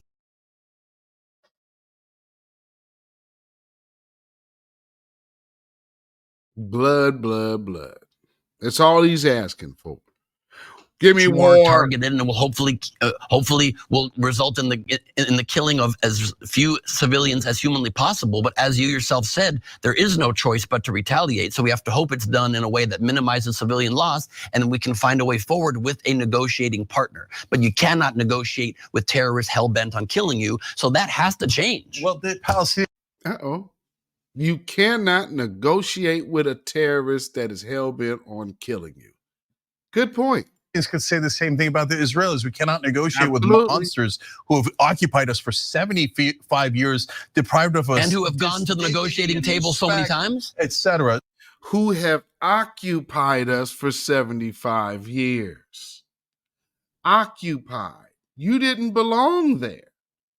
You were put there. So we can go back and forth on that 100 times. But look, there is a model. People are not going to like the model. Turkey took over Cyprus, and instead of keeping the whole thing, and instead of occupying the Greeks in that island for decades after a decade, they said, you guys go over there, we come over here, and then we build a giant wall. You know how many people have died in Cyprus since then? 0. So we could say that's a terrible model. I would take that model over this model. And so but if you do a peace treaty, the whole point of peace is that you do not slaughter people. And so if that peace treaty is violated, then the whole world would unite against Hamas or whoever violated it. That's the point of peace treaties, and we have to get to one. Thanks for watching. If you become a member, you get to watch all this ad-free. So, with that being said, he's the dude was really fighting, and I'm talking about fighting hard, fighting very, very, very, very hard to try to sell war, which ain't really surprised. But it's something to be noticed and to take note of. That is for certain. And not to mention, when you're pushing certain agendas, this scene might be a lot more beneficial. Just saying. This is your war room. And you think are you war ready, America? Is this got you in the situation mind state of things that could potentially come down the pike? Who knows? But with that being said, there's another little another little piece we got to hit real quick. Because now we're starting to go, we're going to start getting into the shame Black people for not coming to the rescue. And we just going to simply not have any parts of that. We are not having any parts of that. So Amari Stoudemire, basketball player, If you guys know who he is, he's recently ran out and did a video talking crazy, and basically saying that for Black America, if you don't get down with supporting Israel, then F you. And yeah, that's actually what he said, family, amazingly enough. So without further ado, let's get into that video. I woke up, man, this morning with some disturbing news out of Israel that Hamas kidnapping children, putting them in cages, killing women, killing the elderly. That's some coward shit. That's cowardly. And for all y'all Black Lives Matter who ain't saying nothing, well, let me figure out exactly what happened before I say anything. Fuck you. Figure out what? It ain't never been cool to kidnap kids and put them in cages. It ain't never been cool to kill women and elderly. Never been. No matter where you from, what you represent, what tribe you for, don't matter. There ain't never been no cool. There ain't never been none that nobody supported. And then you go and hide and put the kids in front of you as a barricade. That's some coward shit. All you politicians who always had something to say on the contrary, I see you. Fuck you. All you Black Lives Matter people who always had something to say and always supported everything else and you quiet now, fuck you too. Only place in the world where I can go and study Torah and eat kosher food. Only place in the world. Some coward shit, dog. And all y'all support it, fuck you. On my mama, we don't respect none of y'all for that. Peace.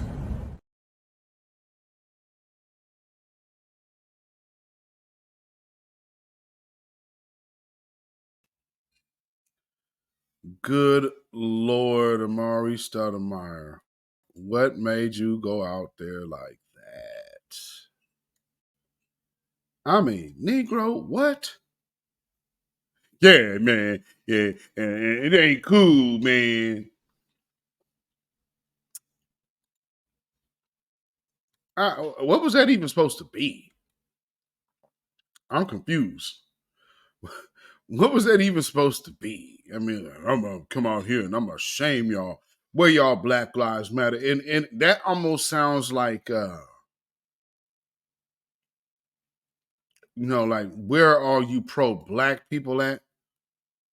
That because Black Lives Matter has not been relevant, and I don't know how long. What's funny though, Black Lives Matter Chicago actually put out a tweet that says that they still with Palestine.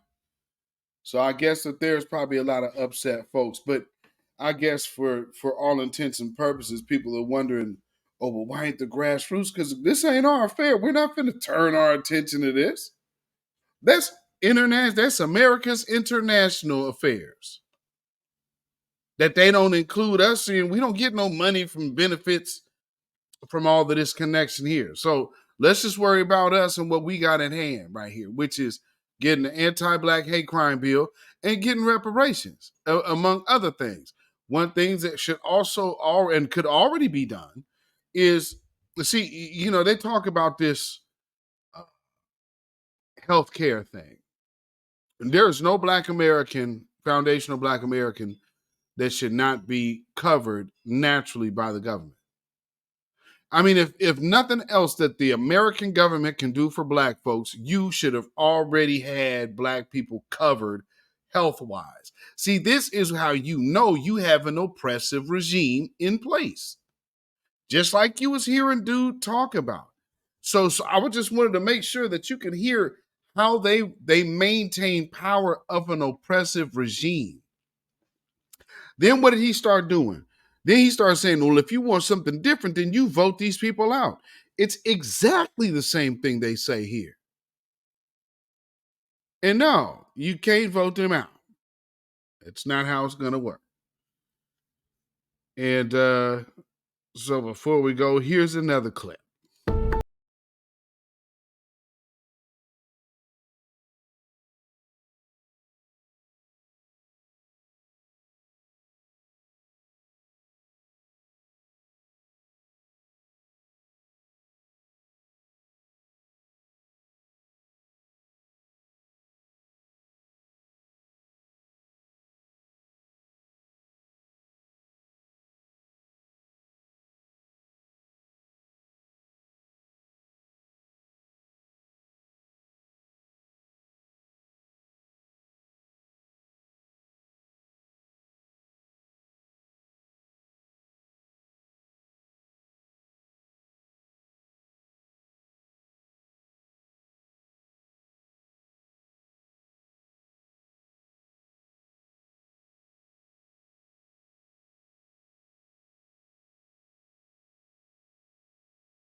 But there's no apartheid in Africa.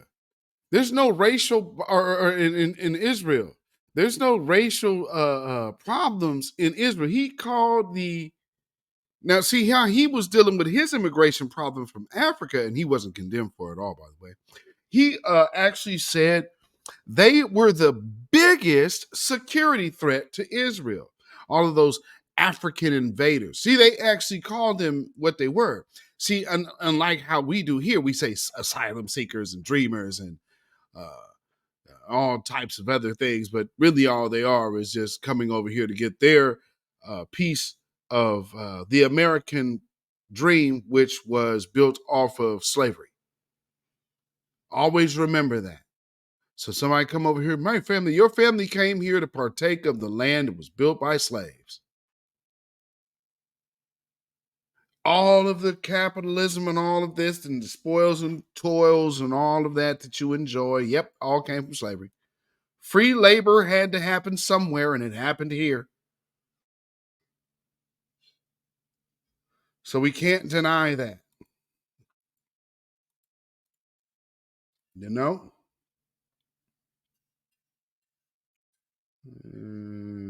Let's see. I'm going to go here. Go there. Let's just never forget. So I'm not going to sit here and say I'm going to do something that's only going to benefit black people. No.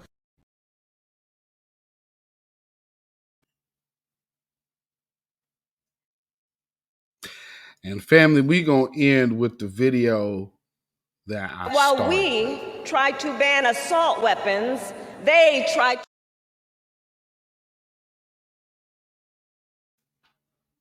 Okay, I don't know how that just started. For those of you who were not here at the very beginning of the broadcast, we will be replaying the video from the very beginning because it's so fitting. While we tried to ban assault weapons, they tried to ban books. We want to keep guns out of schools. They want to keep books out of schools. And it does not stop there. In Florida, they intend to tell our children that enslaved people benefited from slavery, and then proposed a debate on this point. Well, I said when I went down to Florida, there is no round table, no lecture, no invitation we will accept to debate an undeniable fact. There were no redeeming qualities to slavery. All the more reasons why you should advocate for reparations, but you don't. Man, so there's that. Because when you don't advocate for reparations, but just want us to come, vote for you, you said, well, I ain't going to just say I'm going to do it, just, do something just for black people. No. And then here's Joe Biden. This country is doomed. It is doomed, not just because of African Americans, but because by 2040, this country is going to be minority white European. You hear me? Minority white European. And you guys are going to have to start working more. His big focus was that black people are going to be in so much trouble because white people's numbers are going to be thin. Oh, what will we do without you, Massa? I just don't know what we do without you, Zaddy. I just don't know. Because Zaddy must know all like this. If I tell you, if you have a problem figuring out whether you're for me or Trump, then you ain't black.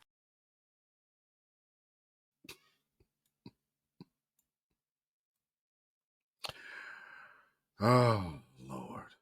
So like I said, we are going to end like we started. So I'm going to let this sister go ahead and close us on out because she said all that needed to be said. And she also got on the do nothing preacher's tops on this one. So without further ado, this sister from Chicago. 2024, I was 80 years old. I was a part of that movement. I lived around the Ku Klux Klan. I know all of the evil things that have been done to us in Black people for the last 468 years. Everything conceivable has been done to us. Who has come to our rescue?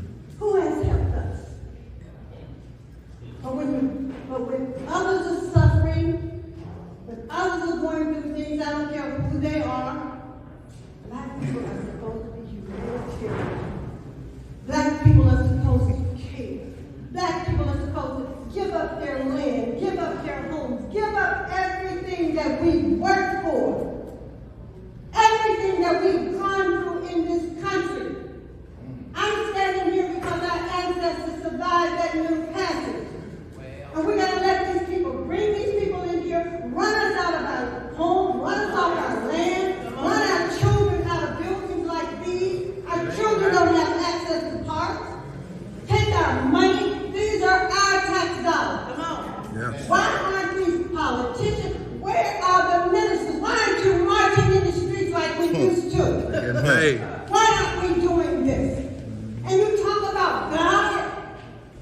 Where is God when it comes to our suffering? Come on. Who comes to our rescue? So please don't stop me. I'm not going to go on with it. I know that. I'm struggling. I am struggling because I'm hurting. I'm hurting because of what's being done to my people. Yeah. And you want us to, that 50,000, where are these people? 50,000 people, where are they going to go? They're going to go in the Black community. You're not putting them up there with white people. They're not going up there. And we are not outraged. That's why I respect what they've done over here, and I stand with them. And we're not outraged over what they're doing to us. They're not going to go up on North Lakeshore Drive, but they put them over there by me. Nobody asked us any questions. Our property value. Nobody's asking us anything. And we are going to be compassionate. Hell no.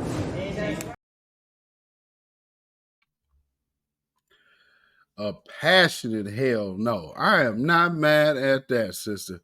And more power to you. Peace, power, blessings, and protection be up on you and yours and everybody out there in Chicago fighting against this dirty beast over here trying to basically find what's, again, as we are pushing for reparations, they are pushing harder to flood the zone with illegal immigrants. And then, with our culture, we have the BET Awards with Fat Joe, and so they're trying to rewrite history there. Then you got these reparations panels and the reparations meetings. Shout out to Black Alpha Network and Brother Afro Elite that went out there, and Sister JL that were out there in Atlanta for the reparations meeting there. And there was a few. So shout out to all of y'all that made these different various events that went over the past weekend. It's kind of odd that all of these events just so happen to be on the same weekend. So that's kind of interesting there, that all of these different Black events that, man, I don't know. It's just odd to me that they all on the same weekend. So I can see why a certain political organization that is known would be having a meeting that did not involve, so the reparations meetings were going on while this group that is a democratic organization that references the lineage of slavery here, the descendants, they had an event as well. And so with their event, they had like Tavis Smiley, and they even had Dr. Cornel West show up.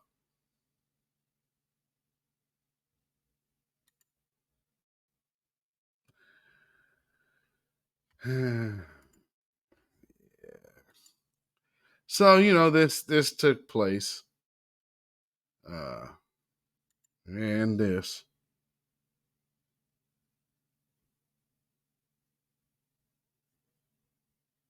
I'm not sure where they were. Bunch of folding chairs. It looks like a gym of a church or maybe a school or something. So they had an event there. They talked to Dr. Cornell West, I believe. And as you see, Mr. Tavis Smiley was also there.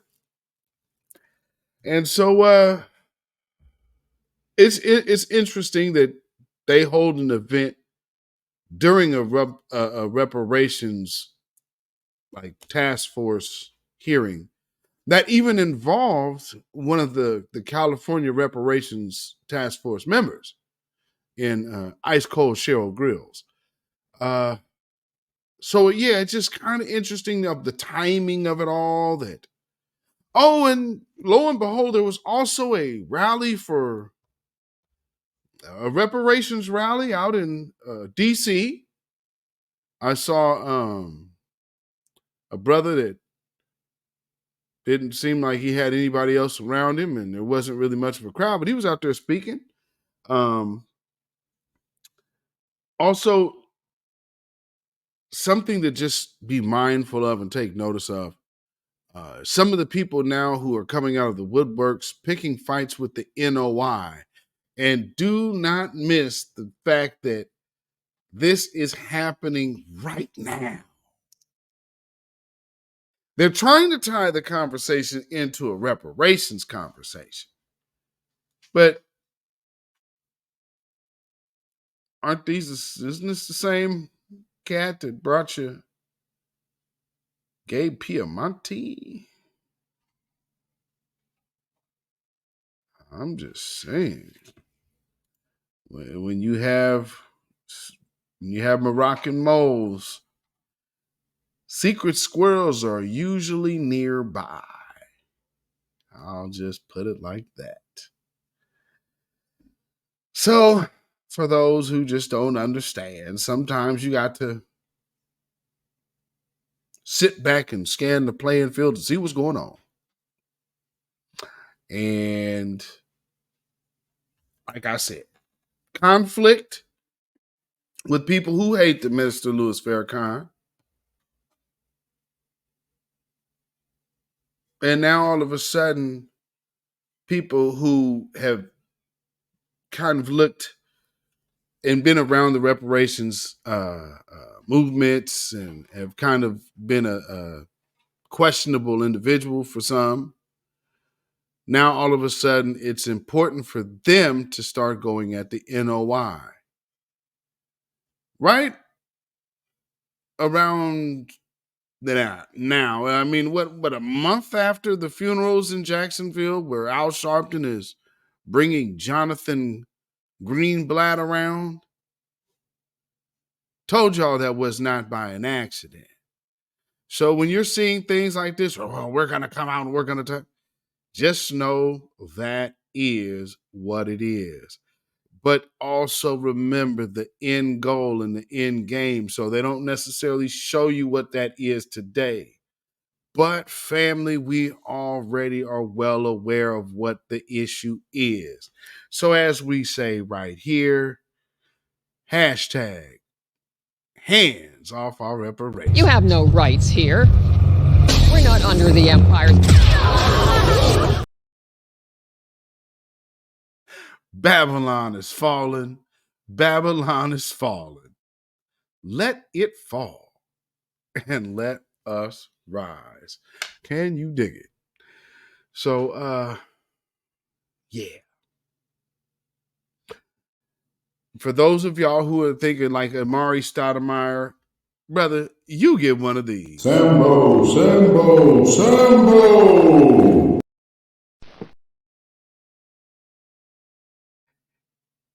And for all of you Democratic shills who are going to be sent out here to say, why are black men not vocal and black men not vocal? No. Don't put black men in nothing having to do with nothing, because black men are left out of everything. So don't start looking the voice of black men now. The voice of black men is where it's going to be. about these reparations. If you come around here, but look at all the babies over there and all the babies.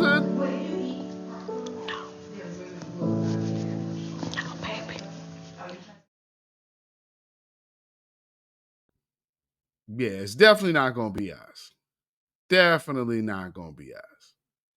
Because at the end of the day. And a lot of white folk have demonstrated eloquently that they don't have no sense.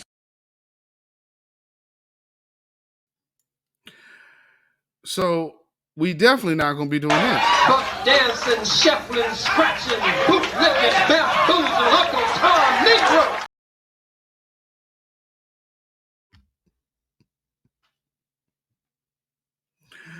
And for the Biden sexuals, family, we already say it all the time.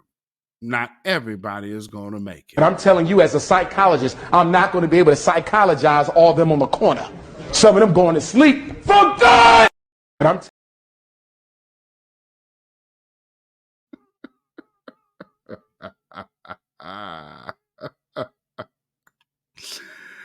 And so, as well as, never forget the old church crowd, because they're going to be coming out with the vote blue no matter who talk pretty soon, too. But we also have our understanding about what that is. To watch these old niggas. So if they ain't talking like the good Reverend Dr. Jeremiah Wright, then I don't really want to hear what they got to say, because they need to be sounding like First was the controversial Reverend Jeremiah Wright. I say America, America's mother, America's daddy, America can eat a dick, America can lick the balls.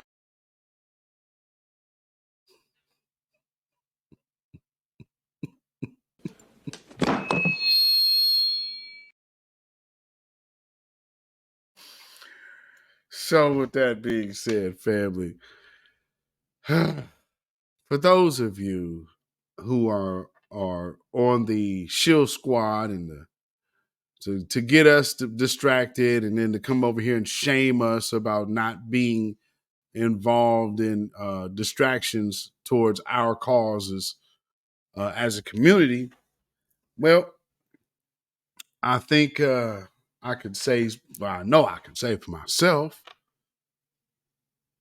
beatzillapdx official, everybody here, everybody in the chat, the grassroots, New Black Media, Voices of New Black Media, I would have to absolutely say, I think it would be safe to say I speak for everybody involved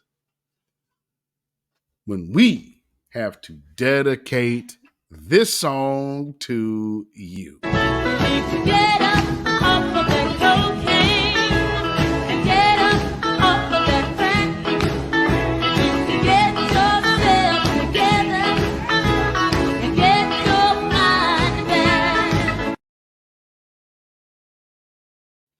Yes, indeed, family. Yes, indeed. So, family, you can follow me on Instagram, Facebook, and Twitter at beatzillapdx. You can email me at ourrealtruth@gmail.com. And if you feel so inclined that you want to support this broadcast, you like the content on this channel, you can support this channel by, of course, hitting a thumbs up button and also sharing this on your social media, and then as well as supporting it financially by way of CashApp, which is $beatzillapdx. That's Cash App, $beatzillapdx.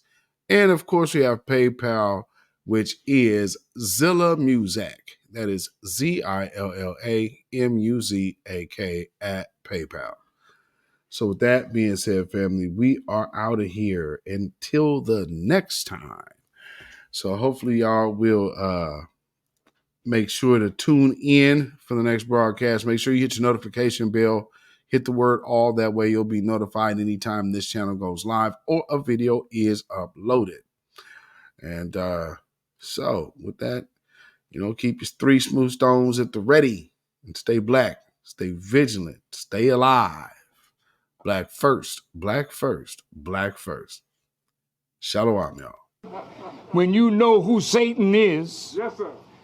you don't have to kill him. No. The stone of truth See, that's what you throw. Right. Allah says, had we wished to take a pastime from before, surely we would have done it. Nay, we cast truth at falsehood till we knock out its brains. Every one of you that knows the truth, stand up and tell it from the mountaintop. Black people can't take it no more. So wherever you are on the job, in the factory, I don't care where you are. If you know the truth, stand up on the truth and tell Satan, who the hell are you to try and pick my friends? Farrakhan is God's man, and you are from the enemy of God. So to hell with you. Stand up on it like a man.